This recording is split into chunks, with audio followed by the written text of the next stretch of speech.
Wait, are you gonna try it? You want me to try it, you fuckface? Dick Try. face. What are we Oh gonna my say? god. No, we can splice this up. Just Oh, we can? oh yeah, dude. Everything's splice. Everything is spliceable. Let me try. Here we go. Ladies, frost yourselves. Oh, it's happening. It's happening. All right, this is our first ever episode of what do we call The Perfect I Shass called our- podcast. it? Perfect Shass podcast. I called it Shass Blasters on the studio. I like that. We might have to switch names. Today's topics include what? We're going to do a little bit of off-season draft happenings, a little bit of spiciness that happened this off-season. I don't know. Should we talk off-season drama? What should we talk about the off-season? Yeah, well, you're the Shaw of sharecropping, so whatever you want to do first. Let's do a little bit. You know what? Let's go there first because there's a lot of conspiracies out there of what happened with Sean, and then Okay. Berto, and then no Berto, and now Sean. Yeah.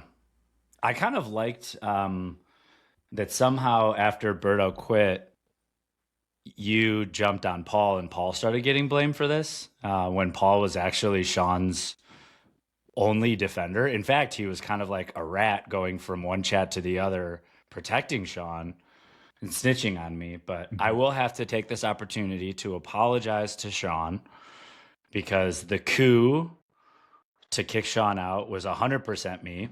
And it wasn't so much that I had anything against Sean, despite the data supporting the fact that he was the least active member of the discussion, as I wanted Berto in. So I got Brody. So for some reason, Brody was really behind me right away with getting Sean out. So he was on the get out train, not to throw him under the bus, of course. But that was me. So I'll apologize to Sean. That was kind of mean. So, are you sorry that you tried to kick him out, or that your coup attempt failed?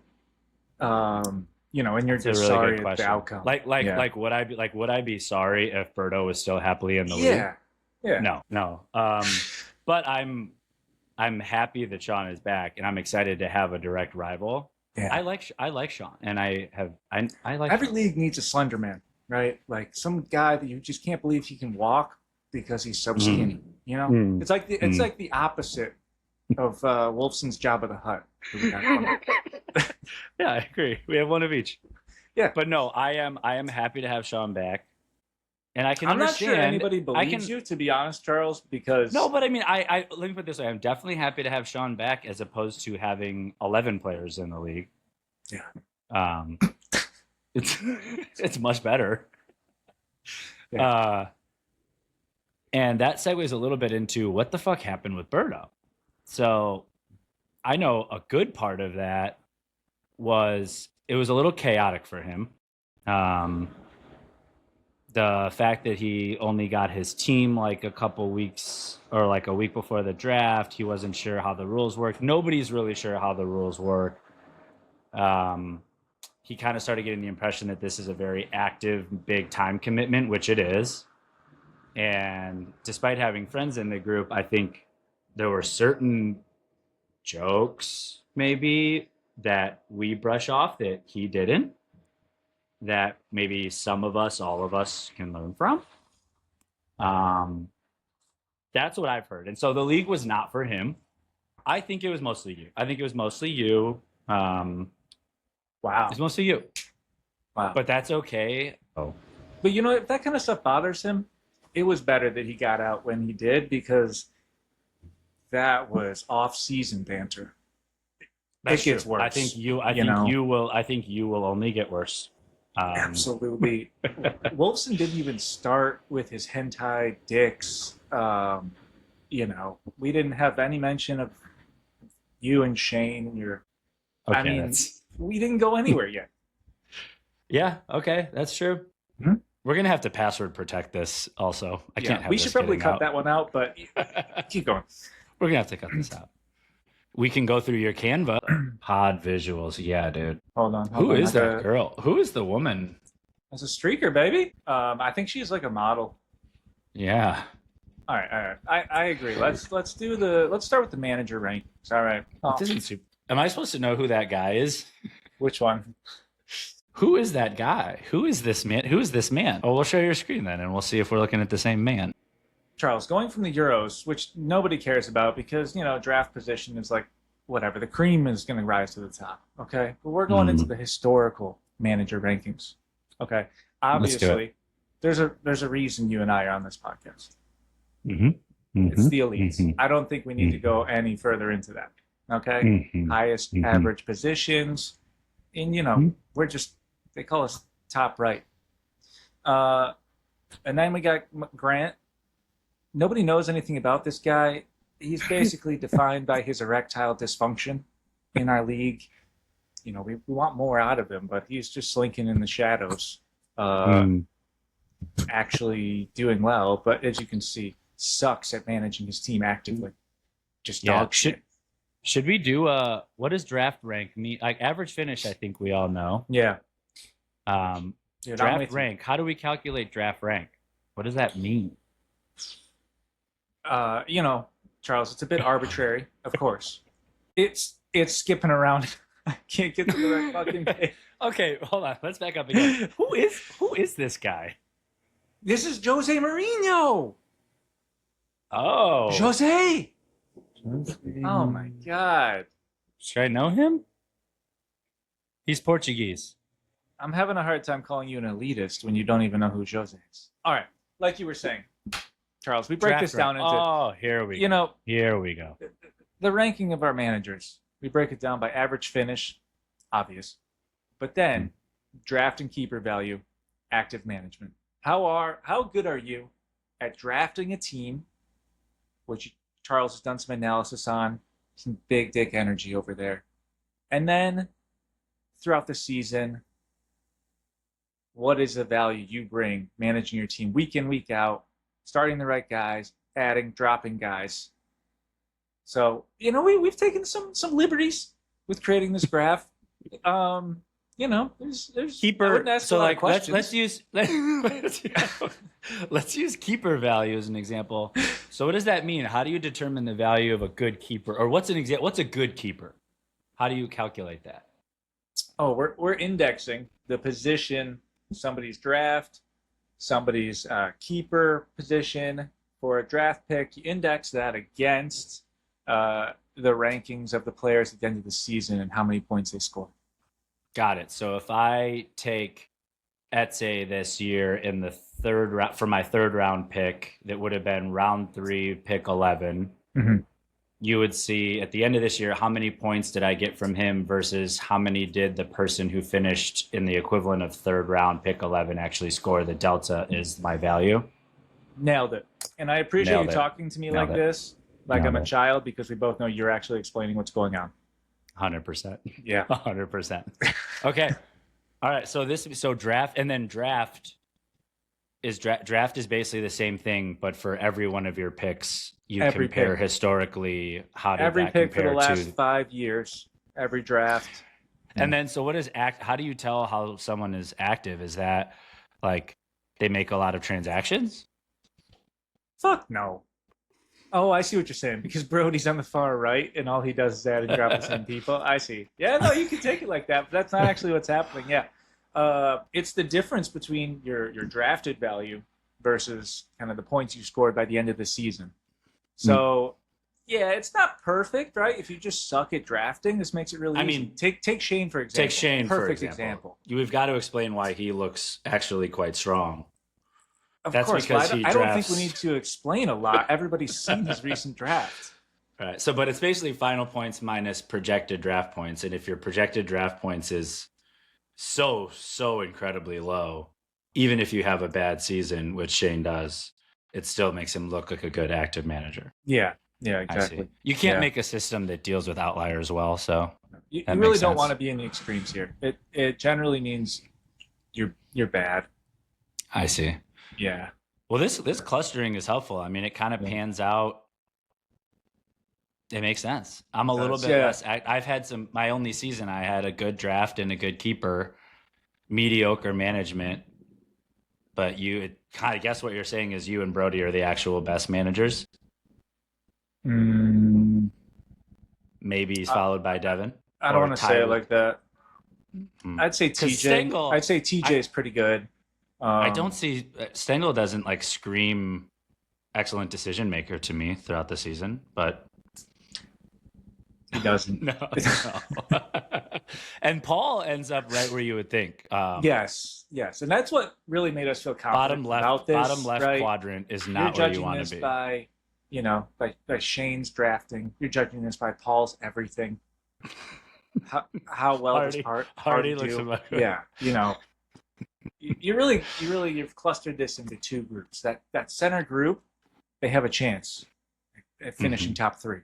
And then Paul Center, should just draft, keep, and shut down. He should stop tweaking things. He has some of the Or best he's too good drafts. at drafting. I'm saying he has some of the best drafts. If he needed to improve, it would be he should actually do something. Do something other than watch birds. Yeah. Okay. This makes sense. So, there's gonna be a lot of butthurt folks within the league looking at this. Everybody's gonna be, crying. But I would say here, let's hit. Let's and everybody can bend over and get lubed up because hit him where it hurts. Because the money speaks for itself. Oh, and this boy. is painful to look at. Oh boy. Yeah. Yeah. Don't show this to Dana. That's all I can say. Yeah. Speaking of, he still hasn't paid me this year, and Adam, I feel bad for him. My fear with showing this is Adam might quit the league. I don't know if he's aware of center. Oh, Jesus. Yeah. But Adam every year does say, "Hey, I'm just paying for friendship." So I think he's figured it out. Yeah. I will pause and say, while I've made a good chunk of change, it doesn't compare to the fellowship and the friendship that I have now that I didn't have 2 years ago before I joined the league. I think that's a great segue, Charles, into let me stop sharing here. If you want to do just a quick advert on our sponsor. I was not ready for that. Who's Jose Mourinho?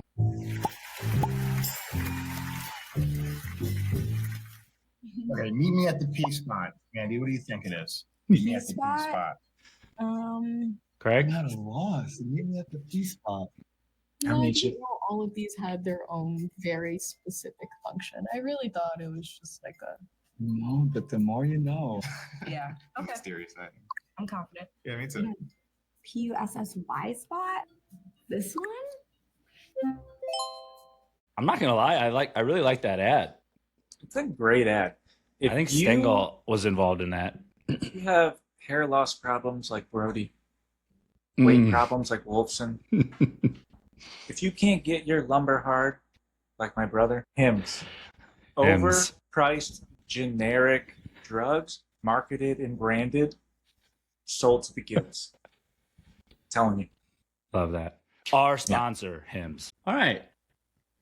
Where do we go next, Craig? I think you should deep dive into what you found leading into the draft and how people basically should have gone about it. We'll see how everything flows.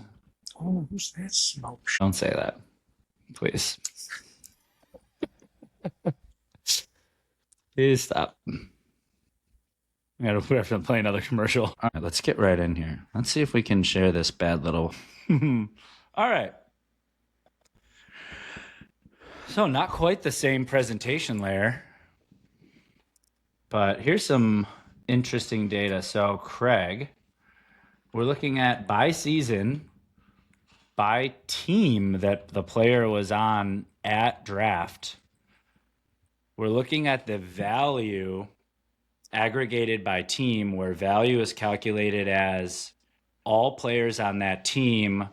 They get essentially the number of points scored in the end of the season, greater than what the average points scored in that round were. I think I followed you, but there's no shot Adam does. So keep going. Got it, 100%. Yeah. So we're just saying, like, rather than compare to the exact pick, which gets a little bit crazy as you work through the rounds, we're just going to say, like, on average, Chelsea is actually a bad team to draft from. Nice. Yes. Your number one team from a value perspective, where you're going to get players that outperform the round that they're selected in, Crystal Palace. Is that surprising to you? Oh, that is surprising. Everton, kind of. It seems And kind you of like had you're this getting. data before the draft, didn't you? Right? I did. Nice. I did. Yeah. And did you share it with anybody else? No. I didn't. What's interesting is that you're generally, other than Arsenal's kind of an outlier. It seems like your perennial powerhouses, your clubs backed by dirty money, your big boys, your Newcastles, your Man U's, your Man Cities, your Chelseas, are kind of stinkers when it comes to true value. I think that's partly psychological. I think as we get into later rounds, people don't know what they're doing, myself included, and maybe you tend to pick those teams when really you're better off picking randomly on the other team because there's probably less competition for playing time. I don't know. This is your draft plus keeper analysis. Okay. So what are you seeing here? What are the? Oh, there's some basically outliers. There's some outliers in this. What we're showing though is high points means that you're getting a lot of value, meaning a lot of actual scored points above the average in your round. And keepers are included, which is why looking at the sum here is maybe a little questionable, because like a Bruno, as an example, a few seasons ago could make your whole career look really, really good. So some would argue averages and medians would be better to use here, but we're seeing, I don't know, I wouldn't say it's terribly surprising. I'd say what is surprising is Wolfson's draft last year is really good. Also, interestingly, Paul, I think when we've looked at draft performance, Paul's not that bad. Well, no, I take that back. No, he's horrible. No, I mean horrible. Last year he did okay in draft. I mean, really horrible. I like that you gave him hope there. Yeah. Yeah, Paul gets into the draft and he's just. Didn't we notice something? He's just very artistic, you know? You know what I mean by that? Like, reads the phone book at with night an R before or he with a falls U? asleep. Autistic. Yeah. Yeah. If we look at last year and we look at who's had the most final points out of the people they drafted, if we're just asking the generic question of does draft really matter, what we looked at was, let's just only look at last year's draft. Let's look at our top drafters. We had Wolfson, you, me, and Devin. And I would say, like, with one glaring exception in Wolfson, I think what we're seeing is that a strong draft positions you for a top of the table finish. I don't know how Wolfson went from the best draft to, what place did he get? Not good. Not good. Based on what you just showed me, and what we looked at, who's bad at drafting and who's good at drafting. Yeah, what did you expect going into this thing? You know, I expected big things out. I was terrified of Brody. I mean, really scared. Cole Palmer as a whatever 17th round keeper is great. I mean, has that ever happened? I don't think we've ever seen an outlier of that size. Bruno, and we created a rule. Right. But he's now got, let's play this out as you reminded me. He's got how many years in a row can he keep Cole Palmer? Basically the rest of his career. Yeah, forever. Yeah. That's devastating. We might need a new rule. Yeah, cool. I mean, we can always do that. Don't worry about it. We can always do that. I guess we'll have to have another vote and see if we should have a new rule. What we saw now, here's where things get a little bit hard to depend on, because average draft position is only as good as the people that are on Fantrax drafting. Yeah. But if we start there, what I did was I looked at everybody's draft. Let's see here. And I removed keepers. and I just looked at the variance between what pick they took them at and what pick on average they were taken at. And so negative means you got value by getting them earlier than most people, or what opposite of that. You basically got a good deal in that round. What this shows is that the most ADP value, excluding keepers, was you, the Birdman, Greg Moby, Greg. I'm going to name him Greg now. And then we had people in the middle where essentially the question is, are these people just pretty good at knowing ADP, or do we call some of these people ADP drafters that are just following the flow? I would say, like, if this was me and Wolfson and Stengel and Wales, I would buy the argument that this is largely just people kind of following the flow of the river. When in doubt, pick where the masses do.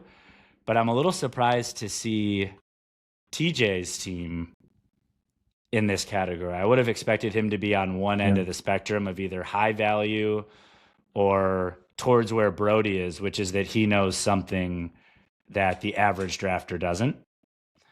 Maybe we'll just have that perception because Holland has carried our possible. backwater Although bald man for 2 straight seasons. He's disputed that pretty resolutely. He's made the argument that even without him, he's been dominating, which, I'm not here to make a call on that, but TJ's a bald fraud. Of course he's going to say that. What's he going to do?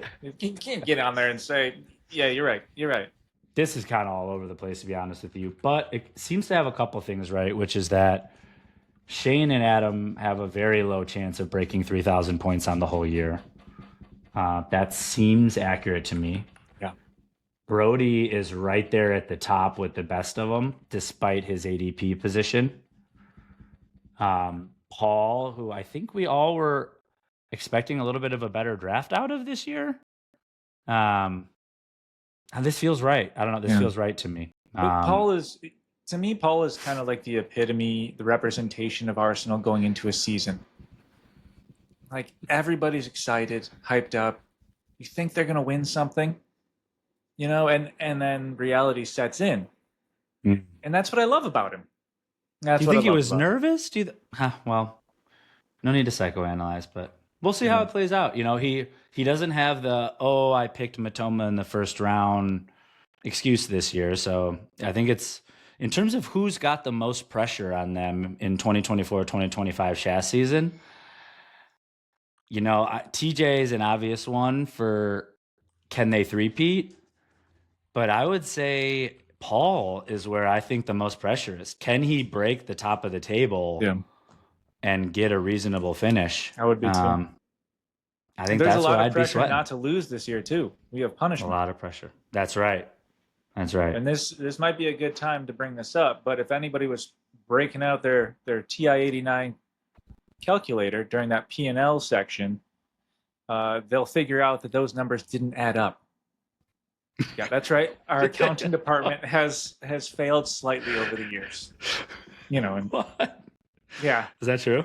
just a bit. About $50.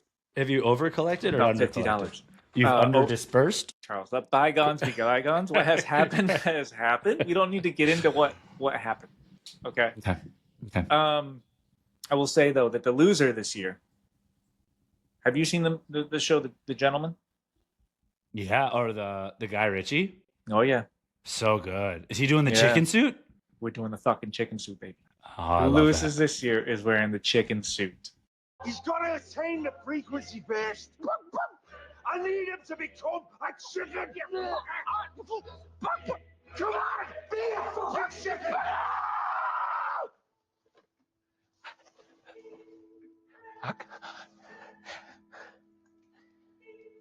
I need to go to the toilet. I love Full that. day, real life. And they have to buy the chicken suit, right? No, that's what I'm saying. I overcharged. Sorry. Oh, you're Our going to accounting buy department. Our accounting department has reserved mistakenly Has for the chicken reserved suit. money for this specific expense, and so we're all set. We're good. Love this. So I think there's a lot of pressure on, Shane, Adam, Paul. Mm. At the I wanna see bottom. some- At the bottom. I want to see some practice clucks. Oh yeah, keeper. I've got keeper right here. Get it up. Time for a hot take. Let's do it. Time for a hot take. So here we've got a statistically sound way of evaluating keeper value over the past few years. But what we see is each person had one keeper, and the variance that we report on here, this number is the delta between the pick they took, what value that actually ended up resulting in, and how much their player scored. Oh, for fuck's sake, Craig. I'm gonna refresh my shit. What does that mean? Yeah, it looks like the Bruno Very rule was sensitive. justified. And I'm gonna guess this is Nick Pope.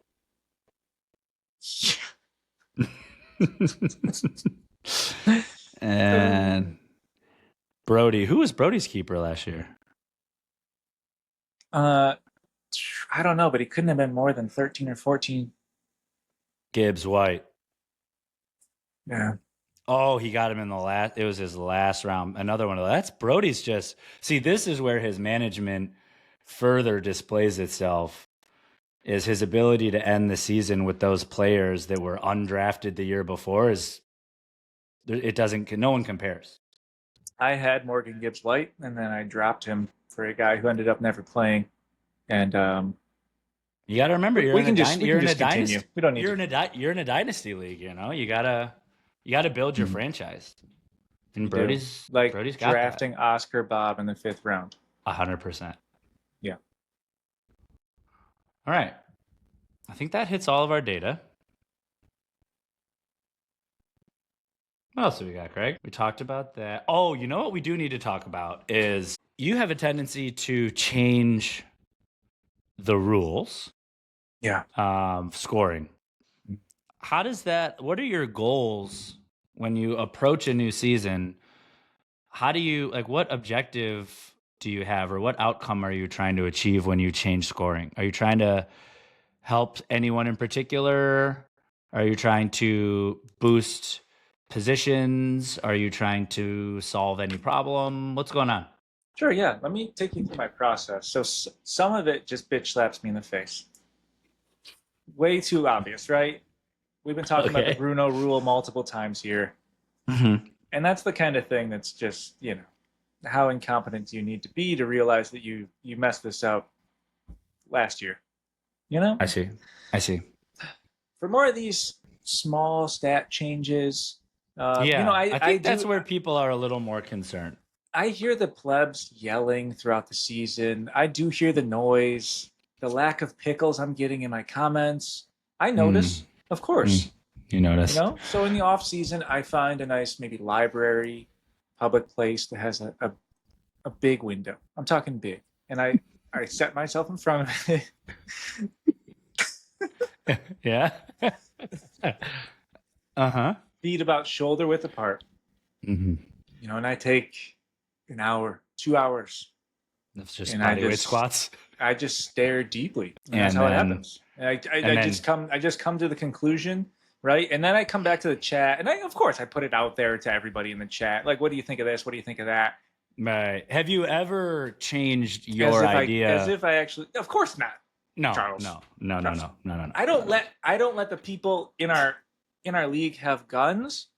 Right. Why would I let them have ideas? No.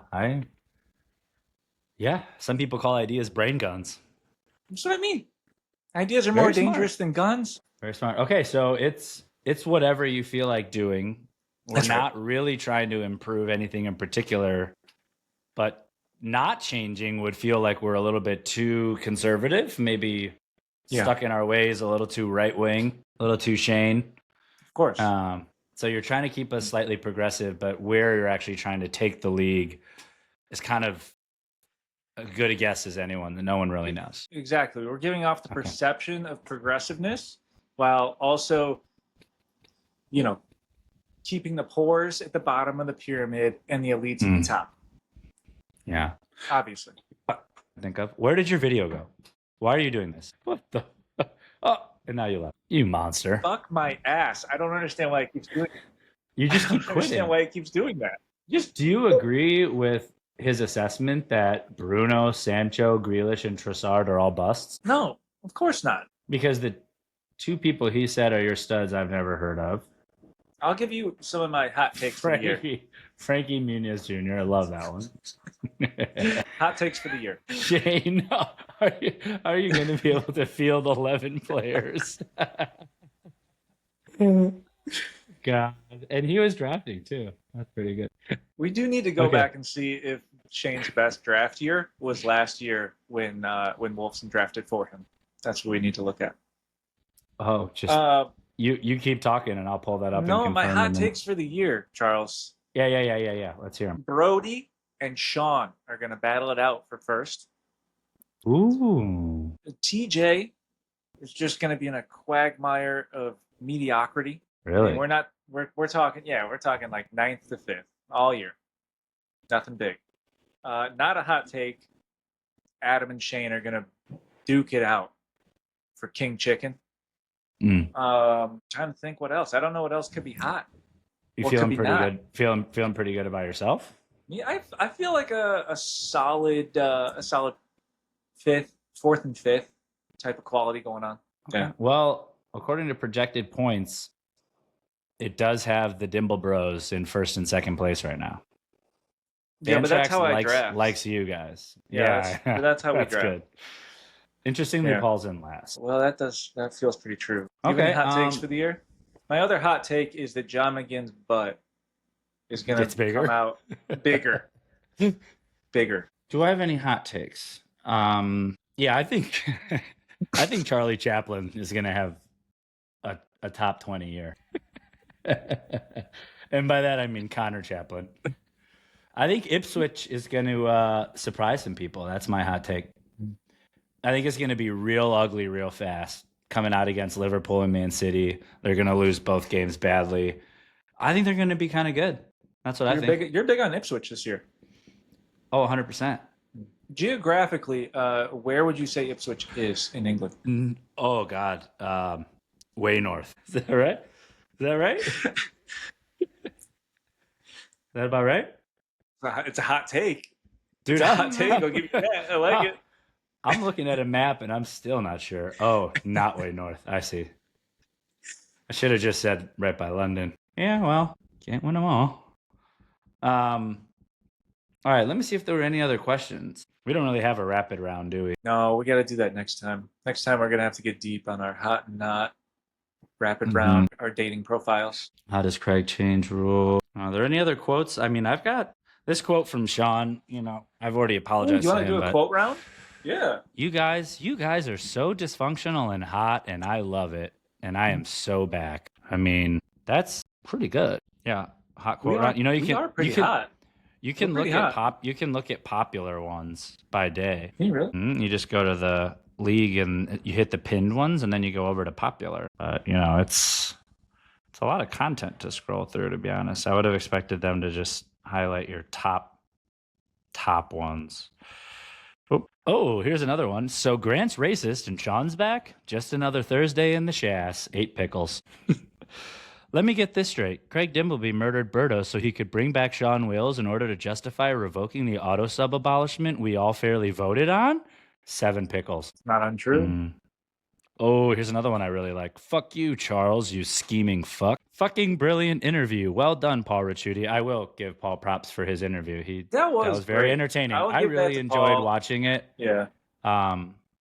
It was great. He needs a new microphone. He needs it was New camera, new mic. new. Yeah. The HP 3-in-1 is not the best. But And before he says it's too expensive, yes. he's dumping $200 into the league every year. Every year. Mm-hmm. And he could just buy a mic and a camera. I like that. Yeah. Fucking brilliant interview. Well done, Paul Ricciuti. The effort you put into this league is shocking and impressive considering how awful you are at fantasy. Your profound persistence is admirable, or perhaps you're just blind and dumb. From Will. My official notice that you're gay, LOL. God, Craig, you suck. My rivalry with Shane is over. I'm back to hating Craig.